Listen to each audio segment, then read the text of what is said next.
我们看一下第4节，关于金融衍生工具市场啊。那么首先是金融衍生工具的种类。金融衍生工具呢，是指以另一标的物的存在为前提啊，以这些标的物为买卖对象啊，价值也由这些标的物决定的金融工具。也就是说，衍生的话就是派生的意思，也就是说，在这个基础性的标的金融工具基础上派生出来的，这叫衍生。标的物的话，可以是商品，也可以资产，也可以是指数。所以说，这样的话呢，也就意味着就是说，既可以是商品衍生品，也可以是金融资产衍生品，也可以是指数衍生品啊。这是金融衍生工具啊，衍生的意思就是派生，它是在一个某一个基础资产基础上派生出来的啊。金融衍生工具的种类啊，远期、期货、期权、互换啊，主要是涉及到这4个种类：远期、期货、期权、互换啊。远期，所谓的远期合约是指合约双方同意在未来的某个确定时间，按照某个确定价格出售、购买某种资产的协议。好，所以说远期合约规定了将来交易的这种资产的日期、价格、数量啊，只是现在达成交易，未来完成交割啊，将来再完成交割。现在就有关事项约定下来啊，现在既不交钱也不交物啊。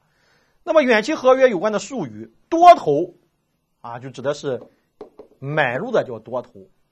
空头卖出的叫空头啊，这金融里面的术语啊，买的那叫多头，卖的就叫空头。交割价格，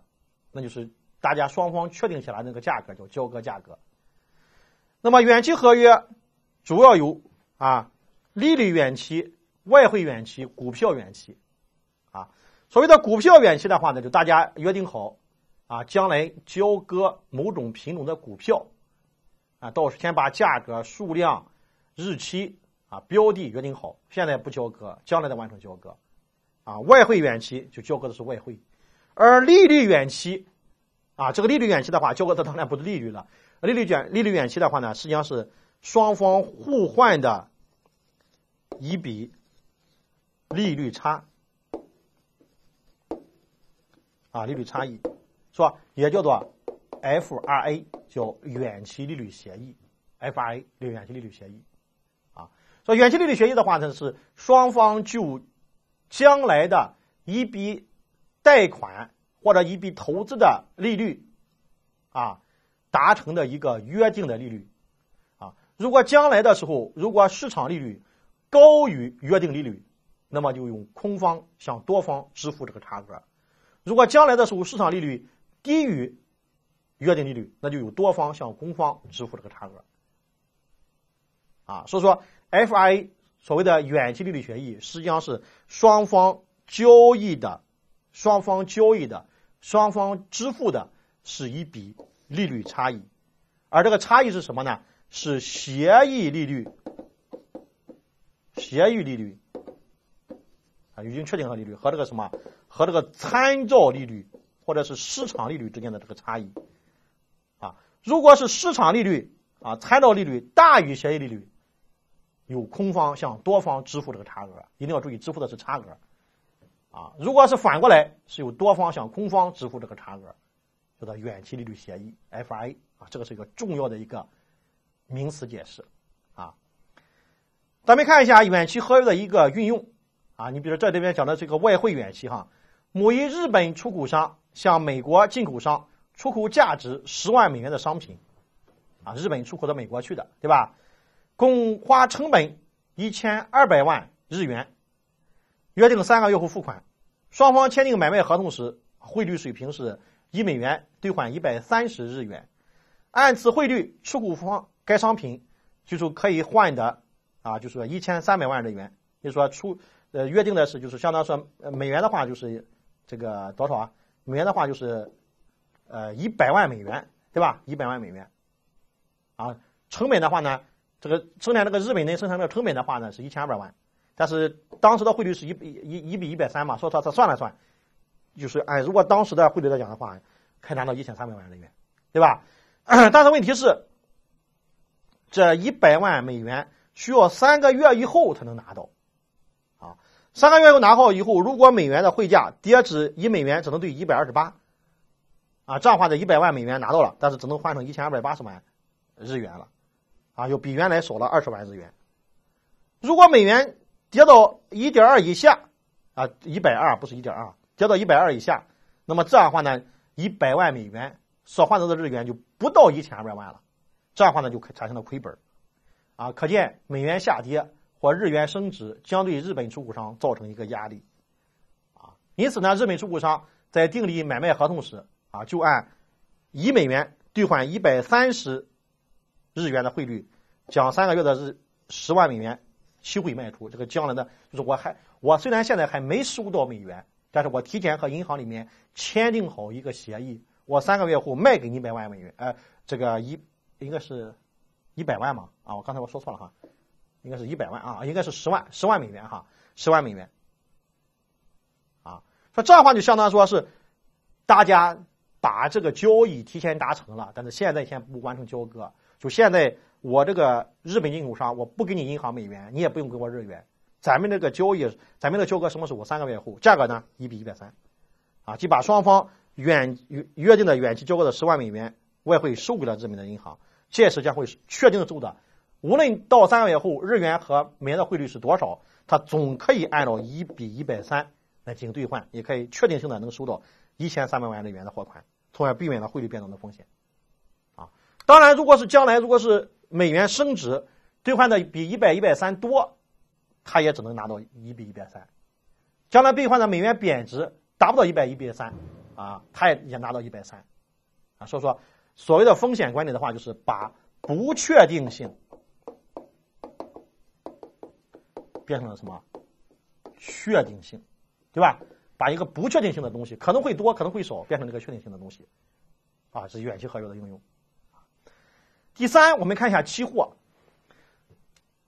期货呢，是买卖双方在有组织的交易所内以公开竞价的形式达成的，约定未来完成交割的标准化合约。那所以说，期货呢，实际上是叫远期的标准化，或者标准化远期，这叫期货。大家注意了，远期大家是真要交割货，真有货，但期货的话呢，大家买卖的是那个合同，买卖的不是货，买卖的是合同。比如说大家想想，像那个月饼券大家可能说炒作这个月饼券，我并不是为了要月饼，我就为了赚那个差价。期货可以分为商品期货和金融期货，就是看一下这个标的物是什么，这个合同里面规定的标的物是什么，规定的是商品，那就商品期货，比如大米小麦大豆豆粕钢铁铁矿石这就是商品期货。而金融期货这个标的物就是金融产品，比如说外汇股票利率股指期货股指国债这就是金融期货。你像外汇期货、利率期货、股票指数期货。咱们看一下远期和期货的对比这个地方呢经常考这个简答题。首先看一下他们的交易场所，远期是在场外进行的，而期货呢是在场内进行的。然后标准化程度，远期是谈判达成的，那么它可以协商，因此呢它不标准。而期货呢是由交易所统一规定的标准化合约它各方面都是统一规定好的。违约风险，远期呢它是有违约风险的，对方可能说不会成交，不会交割，而期货的话呢是不存在信用风险的，只有价格波动风险期货的价格随时在波动因为你买的这个合同买的时候和卖的时候的价格可能不一样。价格的确定方式，远期的话呢是双方直接谈判，期货呢是公开竞价大家一个竞价的一个过程。合约双方的关系，远期呢是违约风险主要取决于对方的信用程度，签约前必须对对方的实力和信用做充分的了解。而期货呢完全不用去关注信用风险，只取决于交易所和清算所。结算方式，远期呢要进行实物交割注意这个实物交割，而期货呢一般采取的是一种对冲，这是关键词。所谓的对冲的话呢，就期货的话实际上就是你买卖的是合同，你买了合同你也不用到时候交货，你把这合同卖出就行了你卖过这个合同，你也不用担心交货，你把这个合同再买回来就行了要期货的话呢，做一个什么呢？对冲啊。所谓的对冲的话呢，做原来买的要卖出去啊，你原来卖的合同要买进来，做一个相反的操作，了结权利义务关系，这叫对冲啊。对于保证金呢，远期的话呢，一般是就是一般不支付保证金，那么是由双方来确定的，而期货的话呢是要交纳保证金的啊。这是关于远期和期货的一个区别，大家能不能好好理解一下到底期货是怎么回事啊？期货的话呢，实际上是就是买卖的是那个远期合同，大家并不是为了奔那个货去的啊，是为了换取差价啊。如果签署了这个远期合同，当时签的时候价格低，后来这个东西涨钱了，也就因为这个合同值钱了，你就可以把这个合同卖出去啊。如果你认为签这个合同的时候这个价格太高了，将来价格要低，你就可以把这个合同卖出去，卖出去以后呢，你到时候再买回来啊，进行一个对冲，并不需要见货。说一个中国的特点叫期货不见货，期货没有货，期货买卖的是合同啊。期货的交易规则啊，这里面容易出简答题：保证金交易、对冲平仓、逐日盯市、强行平仓、涨跌幅度限制、持仓限额啊。这里面保证金交易指的是杠杆，虽然一个1000万的一个合同，并不需要你交1000万，可能只需要交个5%、2%就持有一个1000万的合同，它说实现杠杆。对冲平仓也说并不需要真正的实物交割啊，你持有合同也好啊，你卖出合同也好，只要做一个相反的操作，我们前面讲过了。所谓的对冲的话，就做一个相反的操作，了结权利义务关系。逐日盯市就是每天会计算你的保证金额度啊，每天虽然你今天没走，你买进了并没有卖出，也会算你的盈亏啊，在你的保证金里面加或者减。一旦是保证金低于要求的保证金，就会被你强行平仓。什么叫强行平仓？你原来买进来的强行给你卖了，你原来卖出去的强行给你买进一个来进行平仓，了结权利业务关系。一旦强行平仓了，你的保证金就不变了，意味着市场的涨跌和你没有关系了啊。期货的话有涨跌幅度限制啊，因为另外还有持仓限额，为了防止有人就是说是这个坐庄啊，利用资金实力坐庄，有持仓限额的限制啊。那么期货市场的功能啊，两个功能，一个是价格发现，一个是套期保值啊。所谓的价格发现的话呢，你一般就是指的是这个期货这个时间，这是时间 T 啊，这是价格啊，比如说现货价格和期货价格啊，这是现货啊，这是期货。那么现货价格和期货价格在到期的时候呢，一定是相等的。也就是说，在这之前有可能期货高于现货，也可能期货低于现货，但是到期的那一天，期货和现货的价格一定是相等的。啊，大家想想为什么？啊，因为是一旦到期那天，如果期货和现货存在价格它不相等，它就会出现套利。啊，你比如说期货如果是高于现货，期货高于现货的话呢，那就这时候我就可以卖出期货，啊，买入现货。我卖出期货的话，意味着我卖出了合同，也就意味着我要给人家什么，给人家交货的一个义务，啊，比如说期货是5000，啊，现货呢是4500 ，OK， 我按5000卖给你，我卖给你合同也就意味着我也给你交货，那么我在市场里面按4500买入现货，我给你交货呀，这样的话能赚500。结果是大家都会卖期货买现货，将会让期货价格下跌，现货价格上升，达到收敛。反过来，如果是期货价格是4500，而现货价格是5000，大家是什么？大家就买入期货，要求对方交割。啊，买入期货的话，按4500买，来，你给我东西，给我提供东西，提供东西的话，提供东西价值多少？价值5000，这样我就又赚了500。就结果这党会大家都买期货，期货价格上升，都卖现货，价格下降，也会相等，是吧？一直到它俩相等，才不会存在这种套利。就是期货价格收敛于现货价格，不要搞反了哈，是期货收敛于现货，啊，因为是现货是标的，期货是衍生，就它俩是一个是皮，一个是毛的关系，啊，皮之不存，毛将焉附。是皮的动导致毛的动，而不是毛的动导致皮的动。那么这里面期货的另一个功能叫套期保值，分为多头套期保值和通用套期保值。套期保值是指为了这个经常考评词也上，套期保值是指为了避免现货市场的价格风险，而在期货市场上采取与现货市场干嘛方向相反的一个买卖行为。即对同一种商品在现货市场卖出，同时在期货市场上买进，或者相反，达到一个市场盈利，一个市场亏损，一个市场亏损，一个市场盈利的这么一个目的。说套期保值重要的是一个风险管理，不是为了赚钱，是风险管理，是为了锁定风险。所以说它的目的是为了锁定风险，而不是为了赚钱。它的一个原理是通过一个市场的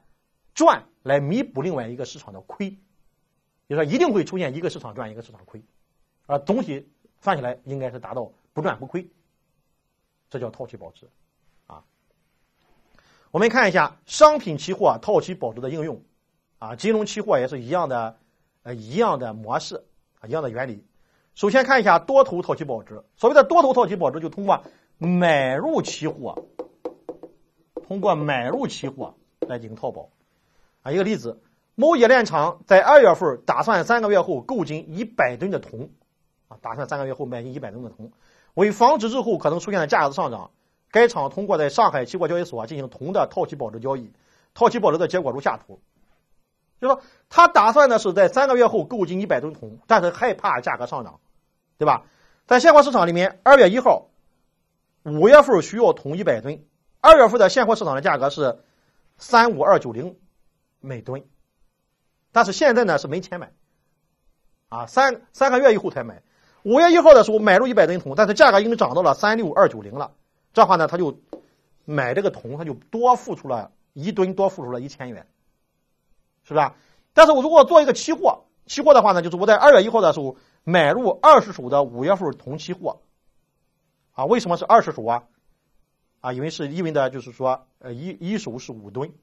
也就是意味着这时候按多少钱买呢？期货现货价格是35290，但期货价格是35700。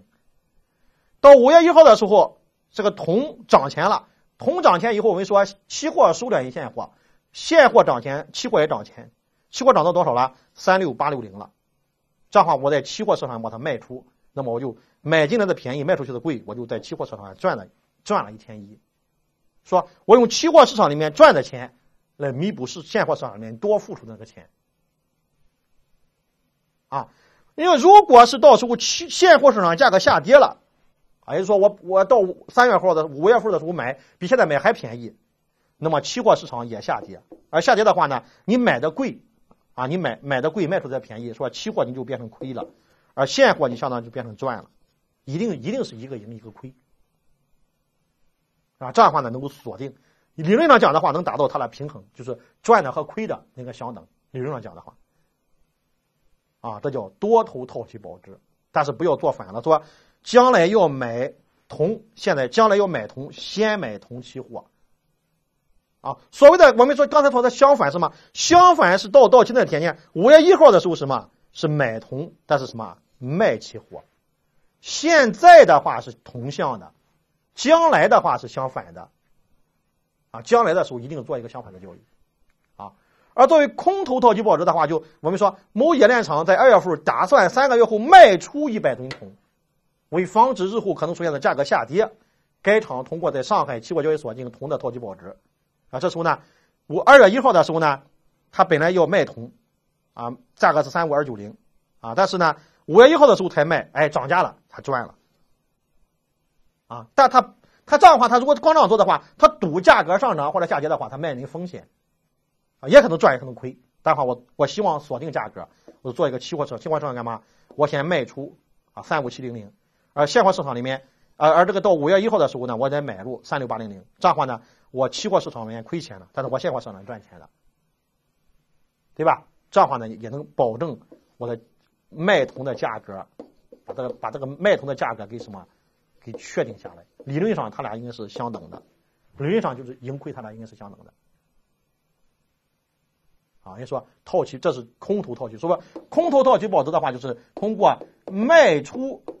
期货合约或者做期货的空头来为卖出商品来锁定风险啊。关于套期保值比率的确定，首先一个定义叫套期保值比率，指现货部位实行套期保值时，以达到套期保值的目的，用某种期货合约的数量啊，这一比率在程度上决定套期保值的效率啊。一个计算公式叫做所需期货合约数等于现货的名义价格比上期货的合约价值乘上一个倒提调整指数以及乘上个加权系数，这是个公式啊。关于这个公式的由来，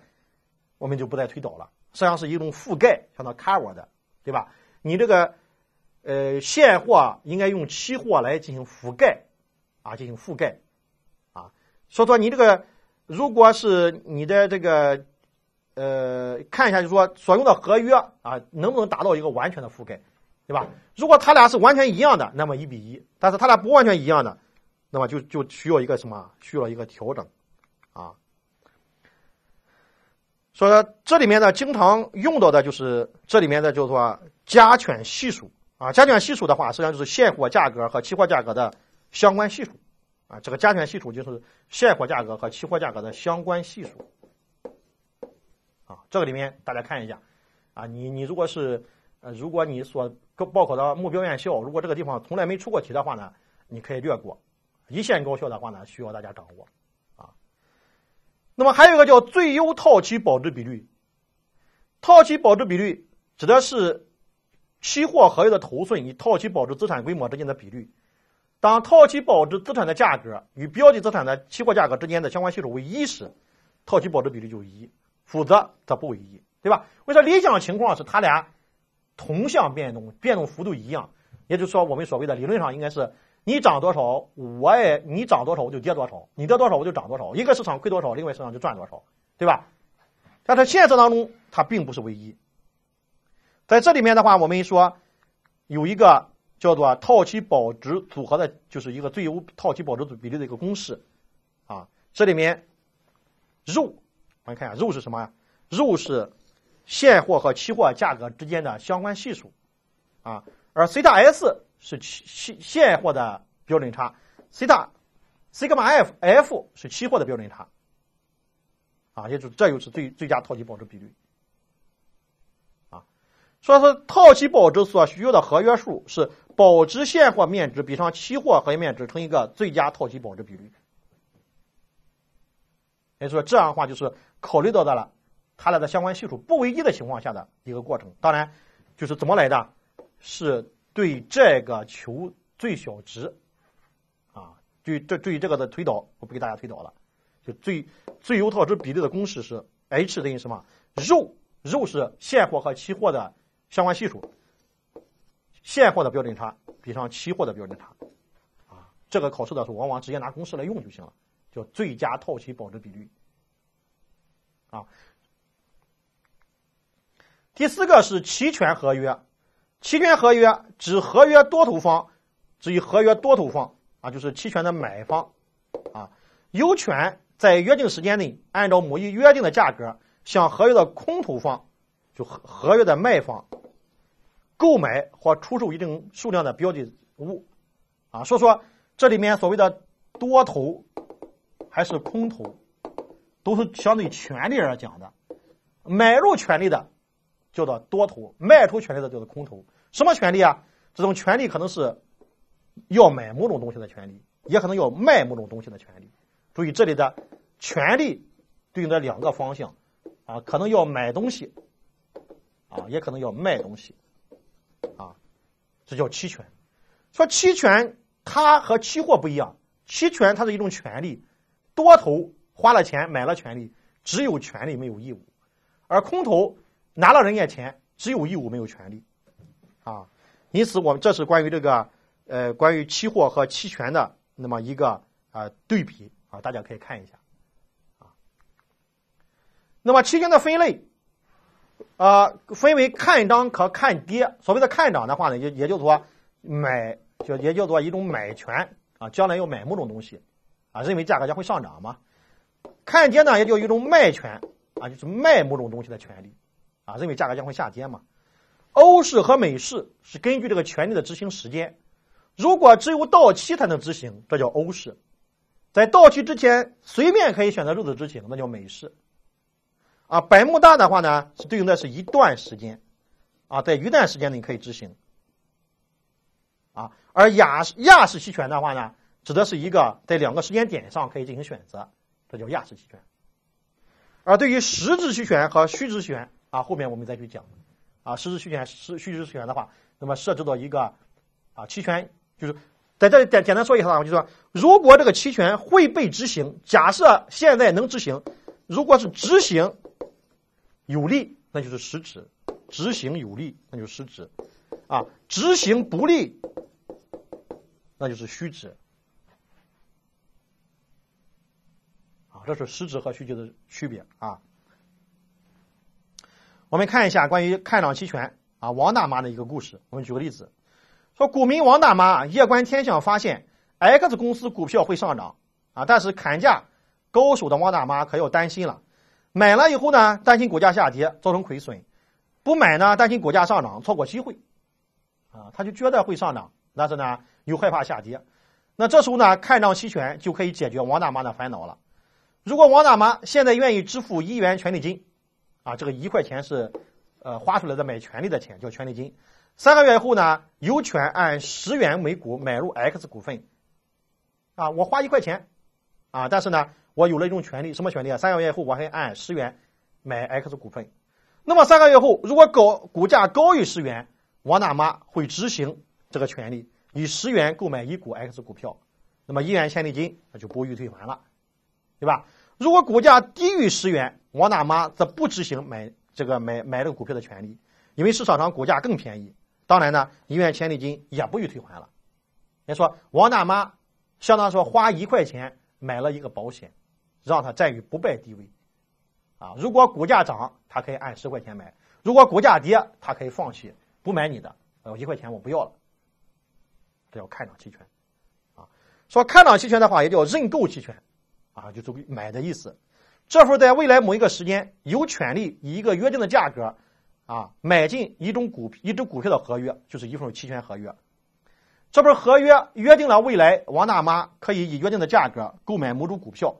啊，这种资产有个专用的术语叫做认购期权，英文的话叫做 call， 啊，就是 call， 啊，看涨期权，啊 ，call option。call option， 啊，看涨期权。那么对权利上来说，王大妈支付了一笔权利金，获得了未来以约定价格买一种股票的权利，所以成为股票的认购期权的买方，啊，叫做权利的买方或者叫权利方。而对应的义务方，而对手方呢，由于收到了一笔权利金，卖出了一个未来买股票的权利，他卖出了一种权利，所以成为股票的认购期权的卖方，也叫做义务方，也叫做空方，啊，这是空头，啊，这是多头。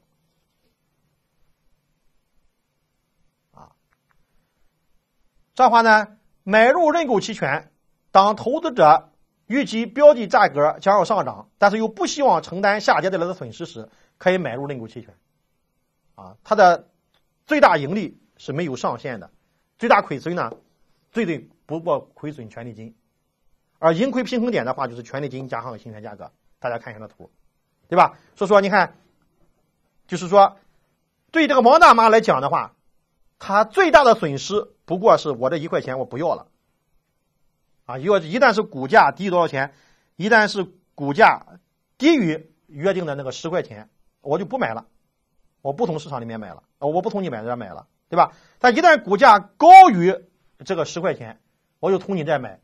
这话你比如说举个例子说，市场价格是14，但是我从你这买按10块，这话呢我就赚了4块，啊，赚了4块的话，减去我给你的权利金，我还赚3块呢。所以说股价越高，对于王大妈来讲的话，它就赚的越多，啊，理论上股价是没有边际的，可以一直高上去，啊，这是说这叫看涨期权多头的损益，啊，所以说它的亏损是有限的，但是它的盈利可能是无限的。反过来再看一下义务方，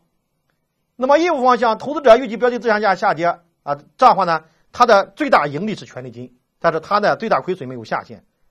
它的盈亏比也是权利金加上行权价格，也就是说，刚才那个王大妈的盈亏和这个对手方的盈亏是相对称的，因为它俩期权的话呢是一种零和博弈，是一种零和博弈，一方的赢就是另一方的亏，一方的亏就是另一方的零，所以说大家可以发现，就是在这个期权的看涨期权的买方来讲，它的盈利可以是无限多，但它的亏损是有限的，最大不过权利金。但是对于看涨期权的卖方来讲的话，它的盈利是有限的，但它的亏损可能是无限的。那么王大妈的朋友李大爷最近听说王大妈购买期权赚了不少钱，也要赶潮流了。李大爷呢目前持有万爱公司的股票。首先李大爷他手中有股票，虽然现在收益情况还不错，但是担心股价会下跌，对吧？卖了担心股价会涨，损失收益；不卖吧，担心股价会下跌，造成亏损。那手中有股票，拿着怕跌，卖了怕涨，这时候怎么办呢？李大爷可以用一个叫认沽期权，沽就是卖的意思，也就是说看跌期权，看跌期权来解决李大爷的烦恼了。如果李大爷现在愿意支付1元权利金，3个月后呢，他可以按20元的股价卖出股票，就是别人约定好，就是相当于李大爷花了1块钱从别人那买了一种权利，什么权利啊？他可以按照20块钱卖股票的权利。那么如果3个月后，如果万爱公司的股价低于20块钱，李大爷就会执行的权利，按多少钱卖？按20块钱卖，1元权利金的话就不予退还了。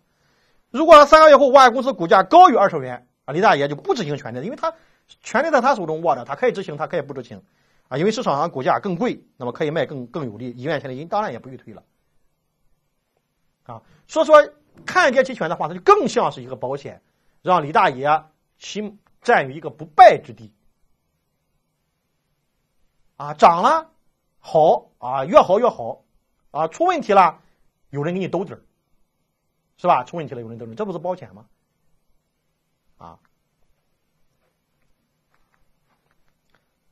说对于这就是所谓的认沽期权或者看跌期权这幅在未来某一个时间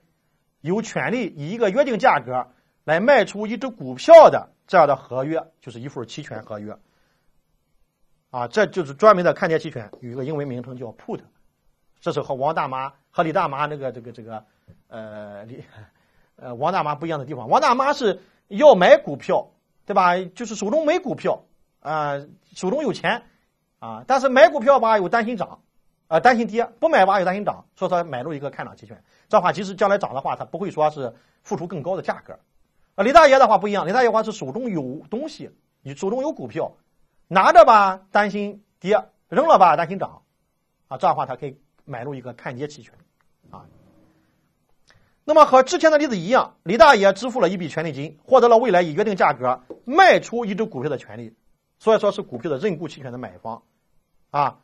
而义务方呢，权利方只有权利没有义务，义务方的话只有义务没有权利，而义务方的话呢只能配合李大爷，他卖股票你就得买，他不卖你不能要求他买所以权利方完全是主动的，而义务方完全是被动的而对于投资者预计的标的价格将要下跌，但是又不希望承担股价上涨带来的损失时，可以买入认沽期权。它的最大盈利是行权价格减去权利金，最大亏损是权利金，而盈亏平衡点呢是这个行权价减去权利金。说认沽期权的话，它的对于李大爷来讲的话他的一个盈亏就可以用这个图表示，也就是说他已经约定好一个价格了，按这个价格卖，按20块钱卖，充其量这个价格跌到0股价跌到0，他也能按20块钱卖。说这样的话李大爷的话最多他能赚那个20到0这个钱，但是股价不可能出现负的，说李大爷的盈利是有限的，这是和汉多期权不一样的地方，看涨期权不一样的地方。他的亏损呢，亏损也最大不过是权利金，这是一定的。而对于这个对手就是义务方呢，一定是干嘛呀？一定是呈现一个对称的零和博弈嘛。那么它的收益也是有限的，亏损也是有限的。对于看跌期权，它为什么这个出现了2个有限？因为看跌期权的话，价格上涨可以无限高啊，价格上涨理论上可以无限高，但价格下跌是有下界的，不过是零，是不是啊？说出现了这么一个问题啊，这是关于看跌期权啊。说这样的话，我们总结一下，期权称为选择权，指在未来一定时期内可以买卖的权利。买方向，买方呢？买方就是期权的花钱买权利的方，向卖方支付一定数量的金额，这权利金，拥有了一定时间内，啊，然后干嘛？以事先规定好的价格向卖方购买或者出售，购买这叫看涨期权，出售这叫看跌期权的这种权利，但不负有必须买进或卖出的义务，是吧？只有权利没有义务。啊，说期权的话分为认购期权、看涨期权、看跌期权。啊，买方付出权利金，卖方收到权利金，买方有权买入这个东西，卖方呢只能被动的执行。而看跌期权的话也是买方付出这个权利金，卖方收到权利金，而买方有权，而卖方只有义务。大家注意这个词，就在这里面一定要区分好期权的买方和期权的卖方他们的权利义务关系。花钱买权利的人只有权利没有义务，而拿了别人的钱的人只有义务没有权利，啊，是这样的。说期权的基本要素包括标的证券、合约单位、行权价格、权利金、到期日、保证金。啊，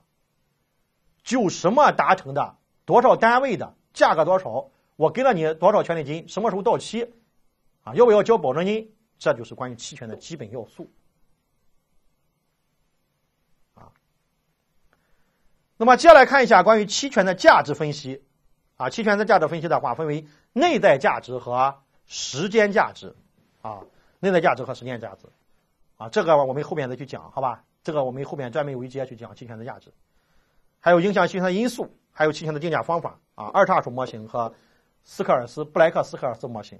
啊，应该是 BS 模型。啊，布莱克斯科尔斯模型。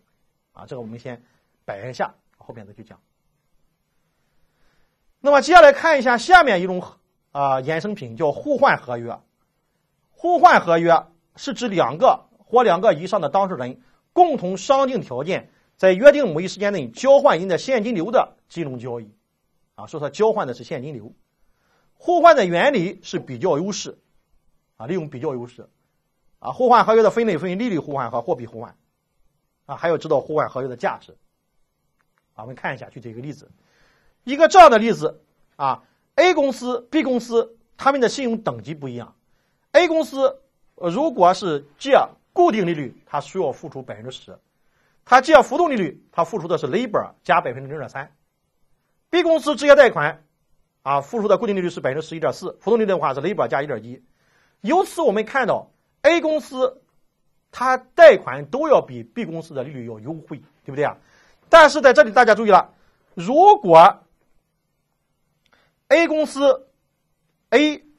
他想要的是浮动，啊 ，A 公司他想要的是浮动 ，B 公司想要的是固定，啊 ，A 公司想要的是浮动 ，B 公司想要的是固定。如果他俩不合作，大家看一下 ，A 啊，你浮动吗？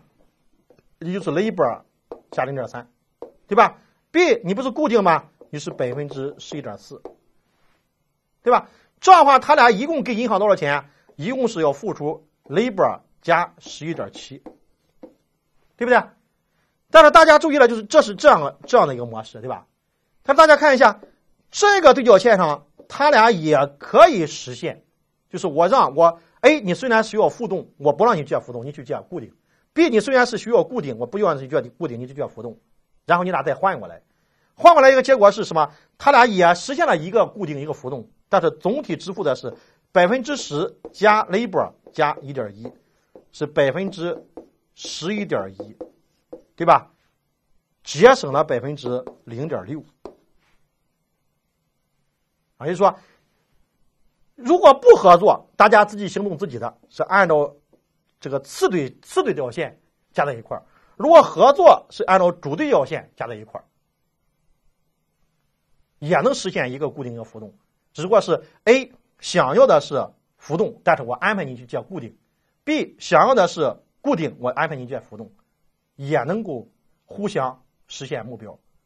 并且是两个人最终支付的钱应该是少给银行支付0.6%，节约了成本。这就是利率互换的原理，就是利用的是比较优势，能够节省0.6%的成本。那么怎么安排呢？大家看一下，我们可以怎么安排呢？给大家可以给大家画一下哈，就是这样的话呢，你看我给你画一下 A， 这是 A， 这是 B。A 我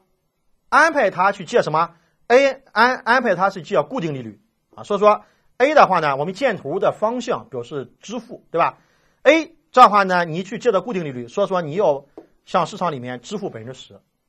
你 B 你去借浮动利率你就对市场支付多少？你对外支付的是LIBOR 加1.1%，对不对啊？好了，那么接下来呢，它俩不是互换吗？互换的话，要是 A 向 B 支付 ，B 也向 A 支付，对吧？在这里面的话，我们经常会考这样的题，就是设计一个方案让它完成利率互换。大家注意了你就直接确定就是怎么着呢？就是说 A 向 B 支付 LIBOR， 就是直接这个地方是 LIBOR， 把它定下来，这样的话求这个 X， 求这个 X。那么求这个 X， 大家知道了，刚才通过我们的分析，它俩一共能节省0.6%，对吧？它俩一共能节省0.6%的话，就是说它俩平分的话，一人节省0.3%，是吧？那么咱们看一下 A 的话，那么经过这样的一个变动，咱们看一下，它真正对外支付了多少钱呢？好，它支付了一个10%，另外它支付了一个 LIBOR， 对吧？但它收到了一个 X， 我们把这个 X 减去，这不是它真正支付的吗？支付了一个10%，支付了一个 LIBOR， 减去它收到的，这就是真正支付的，对吧？那么等于什么？等于它比它自己要去做要节省的。他自己就要做的话，它是一个 LIBOR 加 0.3， 对不对呀？要节省多少？要节省 0.3， 所以减去 0.3， 这是实际的，这不是实际的吗？这样的话我们就得出 X 应该等于10%，对不对？X 10%。那么这样的话得出10%就可以得到 X。咱们看一下 B 对不对呀？好，看一下 B。那么 B 的话呢？刚才我们画那个图A B，A 支付10%，对吧 ？B 支付个 LIBOR 加1.1%，看一下B 收到一个 LIBOR 支付一个 X， 对不对啊？那么看一下 B 共同支付多少？B 一共支付的是10%加上一个LIBOR 加1.1%，对吧？但是他会收到一个 LIBOR 减去，这是他一共支付的。一共支付的就是11.1，对吧？一共支付的11.1，要比他自己去不合作去支付11.4，是不是也节省了0.3%？你看他俩都节省0.3%，说明我们这个互换安排好了，他俩平分收益，这就是这种解题的思路，对吧？我再重新说一下怎么去安排互换，就是你先画出来，这是 A 这是 B，A、B。安排 A 去干他有优势的事，他哪个有优势他固定上有优势，好，让他去借10%。安排 B 让他借他有优势的事，他什么有优势？LIBOR 就是浮动利率上优势 ，LIBOR 加1.1，箭头朝外表示对外支付。这时候 A、B 要互换，两行箭头，直接决定下来 A 给 B 多少呢 ？LIBOR 求这个 X。当然你这里面不确定 LIBOR Y 行不行？行，所以说互换方案是很多种的，这是最简单的一个方案。这样的话呢，去根据这个他俩要平分这 0.3， 然后去求得这个 X， 只要看一边就能把 X 求出来，然后通过另一边去检验一下这个 0.3 对不对就是这样一个思路而货币互换是一样的套路货币互换也是一样的套路。货币互换的话，只不过是里面要把这个什么，不但要换的是这个货币，不是换的什么固定利率和浮动利率换的是货币，实际上是道理是一样的，也是一个你看这样的话是14，对吧？而这样的话呢是多少呢？15.4说明能够便宜1.4%，它俩能够平均一个人能节省0.7，这样去安排啊 A 公司 B 公司，对吧 ？A 在什么上有优势啊 ？A 的话呢，在这个美元上有优势啊，让 A 去借美元。B 的话在什么？在日元上有优势啊，借去这日元啊，这个地方也是这样的，一个道理。把这个地方确定一个数，固定一个数，然后求这个数，啊，思路是一样的啊。另外的话呢，第六